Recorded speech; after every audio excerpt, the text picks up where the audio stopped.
Hello, my name is Nicholas Sherman, and this is Group's fourth presentation of the Indian Railways case study. First, our group will provide an overview of the case study.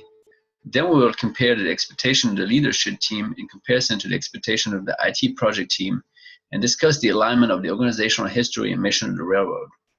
We'll then provide recommendations to the leadership using the facts from the case. And finally, we will answer the question, should they proceed with the enterprise modernization despite the risk of failure and the resulting impact on the mission? So in the Indian Railways case study, the author presented challenges faced by the technology managers at this railway company. The authors explained due to the growing competition from the road and airline services, Indian Railways ultimately decided to change its business rules in order to keep up with the competition. However, the current passenger reservation system, although reliable, is now proving inflexible to match the new business requirements, and Indian Railways is contemplating replacing its system. So the passenger reservations is a three main objective.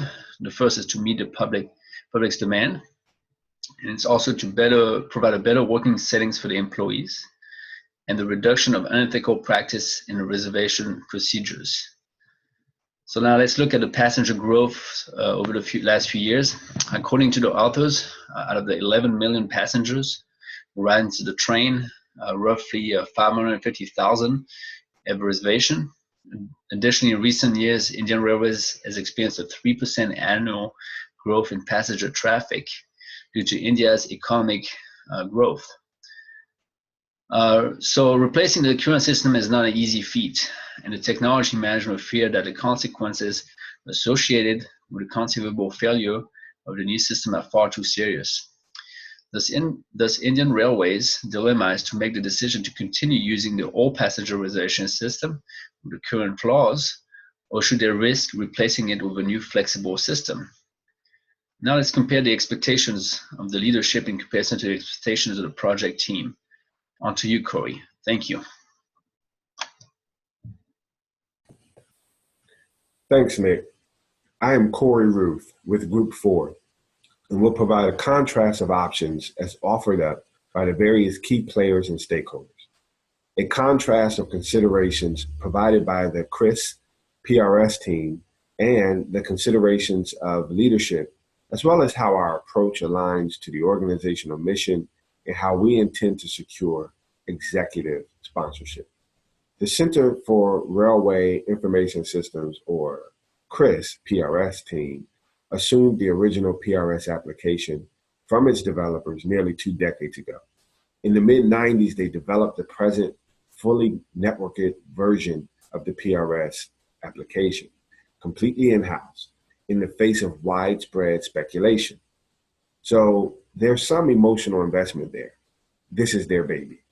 But beyond that, we can't take lightly their system knowledge, which is largely lost with a wholesale changeover, as well as their integration expertise, out of which they urge an incrementalist, steady technological evolution with a cautious approach. Their considerations are A, risk of failure to the user community, and B, the change impacts on the enterprise. Leadership, however, tasked with a much broader perspective that considers the geopolitical dynamics and fundraising, generally advocates for a bold enterprise-wide system change. For them, the current pro-IT atmosphere in government and staying ahead of rapid obsolescence of the current PRS system is of paramount significance for consideration. The pro-IT atmosphere makes for a positive environment for funding approval, something that is fleeting in a political context. Internal accruals are at record levels. Investment on capital projects is at record levels. If this opportunity is not seized to upgrade the PRS, it is hard to project when a better time will come.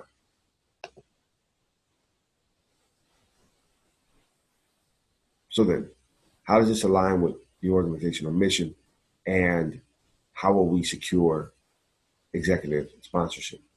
A bold enterprise-wide system that nonetheless is incremental and cautious aligns with the organizational mission in that it scales to the expected rapid market growth, addresses current PRS system limitations that are each day rendering the current system obsolete. And finally, it aligns to current government priorities, which results in an increased opportunity for funding approval. So we intend to leverage existing leadership support to secure executive sponsorship by presenting a comprehensive system transition and change management strategy that at once addresses risk of failure to the user community and change impacts to the enterprise. Thank you. Jose?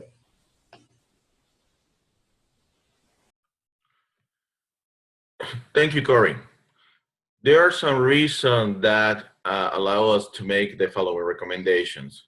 First, there's a clear need for modernization because the system need scalability. Basically, the current PRS system only processes 15% of all tickets sold on a daily basis, which roughly 1 million. We're expecting that in the future, that amount is going to increase exponentially, so the system needs to be flexible to increase its bandwidth in terms of processing new sales.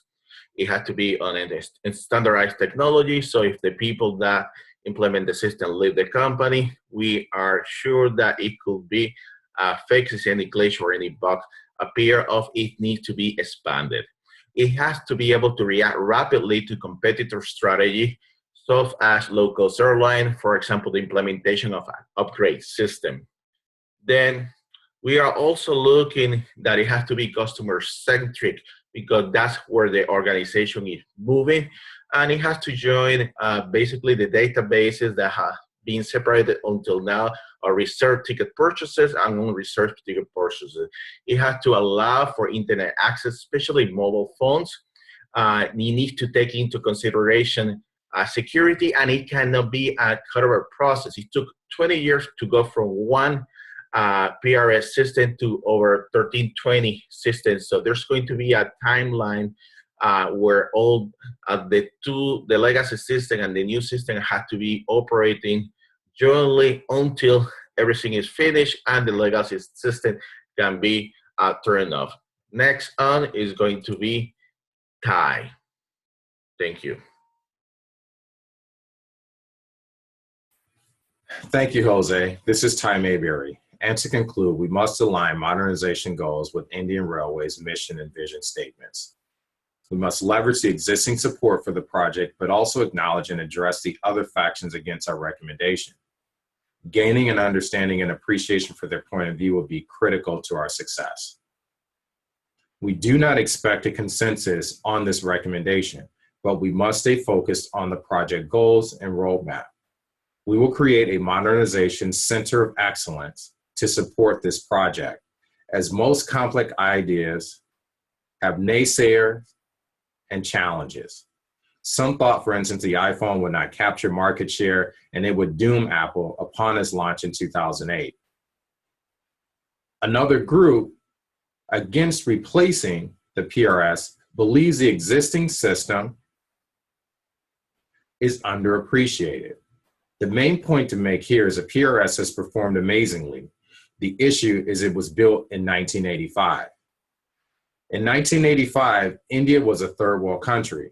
By 2006, India was one of the fastest growing economies in the world.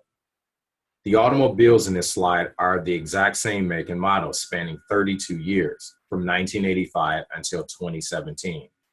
The 1985 model at the top left, 2006 at the top right, 2017 at the bottom. All can drive us to our destination, but one requires additional components for navigation and phone integration or app development and optimization. The 2017 version has biometric scanners to automate the launch of applications. A new system answers the shortcomings of our existing system, but sets up our ability to launch new technologies in hours versus months or years. We can complete this task. Done is better than perfect. We could spend time looking for the perfect fit that does not exist, or finish our project and perfect it as we run. We have identified a viable solution. The key to a successful project modernization is timing. At this time in our company's history, we have executive support, funding, resources, and a viable solution. This alignment may never happen again in the company's history. Let's capitalize. This is Team 4, and thank you for your time.